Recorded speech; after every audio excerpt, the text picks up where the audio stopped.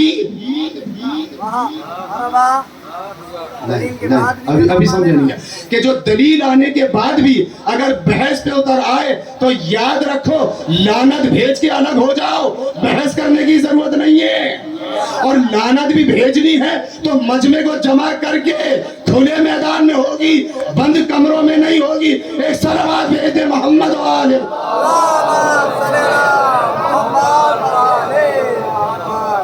ماشاءاللہ، صحیح ماشاءاللہ۔ توجہ فرمائی آپ نے؟ بس جانے محترم، مولا حسن کے اس لال کا ذکر کہ آج شب ہفتم ہے، 7 محرم کی رات ہے، نہ جانے مولا امام حسین علیہ السلام کے اوپر یہ وقت کیسا گزرا ہوگا۔ کبھی قاسم کو دیکھتے ہوں گے، جب جب قاسم پہ نگاہ پڑتی ہے نا مولا حسین کی، اپنے بھائی حسن کو یاد کرتے ہیں۔ جب بھی مولا حسین کو زیارت کا اشتیاق ہوتا ہے نا اپنے بھائی کا، تو مولا حسین کو یاد کرتے ہیں۔ ننھے قاسم ہیں، جب مولا حسین علیہ السلام مولا حسن کے پاس ہے نا، اور امام حسن علیہ السلام نے وصیتیں کی، جناب ام فروہ کو بلایا، بی بی دیکھو میرے اس قاسم کا خیال رکھنا، میرے اس قاسم کا خیال رکھنا، میرے چلے جانے کے بعد یہ یتیم ہو جائے گا۔ 2 برس کا قاسم ہے، اور قاسم کو اپنے قریب بلایا اور ہاتھ پر ایک تعویذ باندھا اور کہنے لگے بیٹا قاسم، 2 برس کا قاسم ہے، بیٹا قاسم دیکھو میں تو دنیا سے جا رہا ہوں، لیکن یاد رکھنا اگر تمہیں کبھی کوئی مشکل پیش آ جائے نا، اور کوئی سخت مشکل ہو، اور تم دیکھو کہ اب اس سے بڑی کوئی مشکل نہیں ہے، تو اس تعویذ کو کھول کے پڑھ لینا، تمہاری اس مشکل کا حل اس میں لکھا ہوا ہے۔